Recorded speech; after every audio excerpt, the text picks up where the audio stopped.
സംസ്ഥാനത്ത് കുടിശ്ശികയായിരിക്കുന്ന ക്ഷേമ പെൻഷൻ വിതരണം ചെയ്യുന്നതുൾപ്പെടെയുള്ള സുപ്രധാന തീരുമാനങ്ങളാണിപ്പോൾ സംസ്ഥാന സർക്കാരുകളുടെ ഭാഗത്തു നിന്നും പുറത്തു വന്നിരിക്കുന്നത്. മുടങ്ങിക്കിടക്കുന്ന സാമൂഹിക സുരക്ഷാ പെൻഷൻ കുടിശ്ശിക വിതരണവും ആരംഭിക്കുന്നു. മസ്റ്ററിംഗ് പൂർത്തിയാക്കുന്നവർക്ക് മാത്രം പെൻഷൻ വിതരണം ചെയ്യുന്ന പുതിയ രീതിയിലാണ് വിതരണം ആരംഭിക്കുന്നത്. 2024 ജൂലൈ മാസത്തിൽ വിതരണം ആരംഭിച്ച പെൻഷൻ തുകയുടെ വിതരണം അവസാന ഘട്ടത്തിലാണ്. പെൻഷൻ തുക ഇനിയും എത്തിച്ചേരാത്ത ഗുണഭോക്താക്കൾക്ക് ഈ ആഴ്ചയോടെ വിതരണം പൂർത്തീകരിക്കും. ഓഗസ്റ്റ് മാസത്തിൽ ഒരു മാസത്തിലെ പെൻഷൻ തുക കൂടി എത്തിച്ചേരുമെന്നുള്ള അറിയിപ്പുകളാണ് ധനവകുപ്പ് വൃത്തങ്ങളുടെ ഭാഗത്തു നിന്ന് പുറത്തു വന്നിരിക്കുന്നത്. ഇതോടൊപ്പം തന്നെ സാമൂഹിക സുരക്ഷാ പെൻഷൻ കുടിശ്ശിക തുക ഉടനെ തന്നെ വിതരണം ചെയ്യണമെന്നാവശ്യപ്പെട്ടുകൊണ്ട് വിവിധ രാഷ്ട്രീയ സംഘടനകളും രംഗത്ത് വന്നിരിക്കുകയാണ്.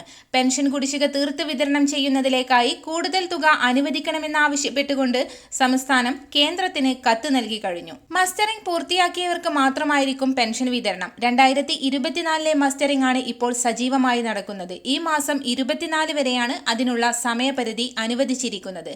ഈ സമയപരിധിക്കുള്ളിൽ എല്ലാ പെൻഷൻ ഗുണഭോക്താക്കളും മസ്റ്ററിംഗ് പൂർത്തിയാക്കി പെൻഷൻ നിലനിർത്തുക.